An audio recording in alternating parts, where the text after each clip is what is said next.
सुप्रभात। आप सभी बच्चे कैसे हैं? आपकी पढ़ाई कैसी चल रही है? हमें आशा है कि आप लोग अच्छे से पढ़ रहे होंगे, घर पे होंगे, सुरक्षित होंगे। आज मैं आपको पाठ 4 है हिंदी में और स्वदेशी पाठ है। इस पाठ के लेखक जो हैं बद्री नारायण चौधरी, जिनको प्रेम घन के नाम से हम जानते हैं। प्रेम घन इनका उपनाम है, ठीक है। और आज हम लोग इस स्वदेशी पाठ को पढ़ेंगे, क्योंकि इससे पहले आपको हम इस पाठ जो है स्वदेशी, ठीक है, इसका शब्दार्थ जो है इसको हम लिखवा दिए थे आपको, ठीक है। और कल मैं आपको बद्री नारायण चौधरी का जो लेखक मतलब हैं उनके जीवनी को हम आपको बताए थे, ठीक है। आज हम इस पाठ को पढ़ेंगे और इसका अर्थ हिंदी में हम आपको बताएंगे, ठीक है। चलिए इस पाठ को हम पढ़ते हैं और हम समझते हैं। आप लोग के पास किताब हो तो मिलाइएगा ज़रूर। सबे विदेशी वस्तु नर गति रति रीत लखात, भारतीयता कछु न अब भारत म दर्शात।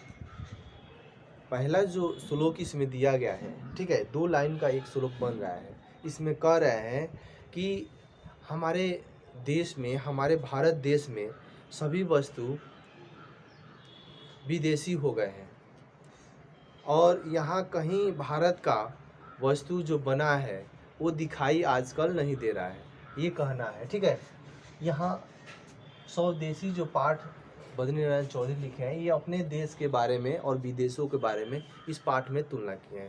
पहला में यहाँ पे वस्तु की बातें कह रहे हैं कि यहाँ वस्तु जो है, जो हम लोग यूज कर रहे हैं, ये सब विदेश है, कहीं आपका देश का नहीं मिल रहा है।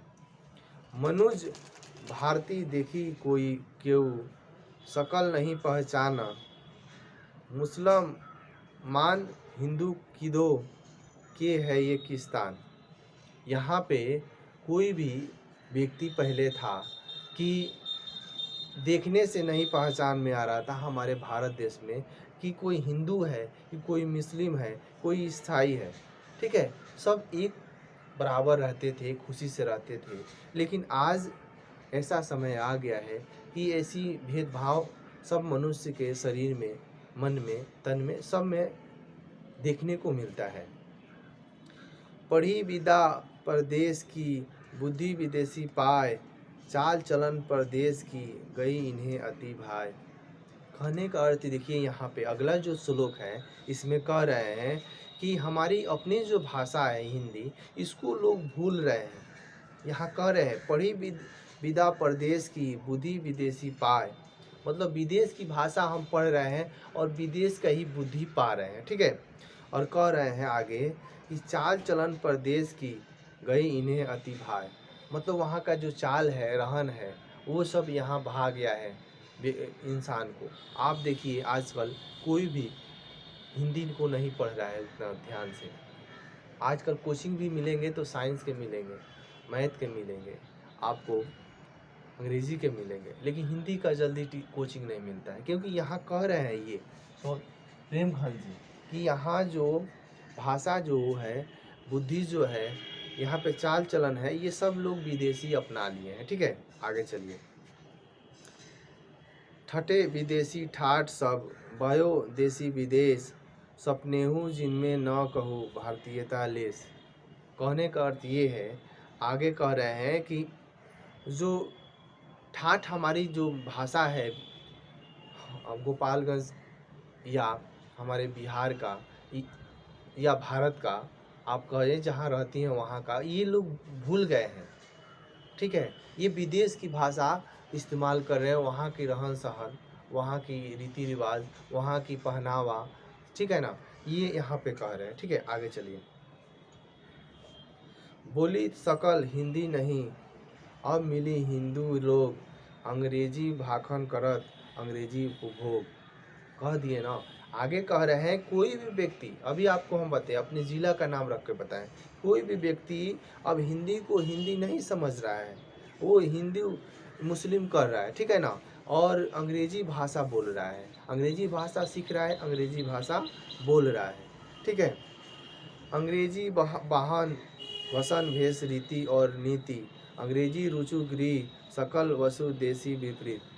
अगर आगे कह रहे हैं कि अंग्रेजी में कोई भी कहीं भी जा रहे हैं तो अंग्रेजी में बोलना अति समझ रहे हैं, ठीक है, कोई और ये कह रहे हैं कि यहाँ के जो रीति रिवाज है, पहनावा है, सब अंग्रेजी ही कर रहे हैं, ठीक है। अंग्रेज हमारे देश में आए और ये अपना जो भी रहन सहन था सब हम लोग को दे दिए, ये हम लोग उस पर रास्ते पर चल रहे हैं, ये कह रहे हैं, ठीक है। हिंदुस्तानी नाम सुनी अब ये संकुच लाजात, भारतीय सब वस्तु ही सो ये हाल घिनात।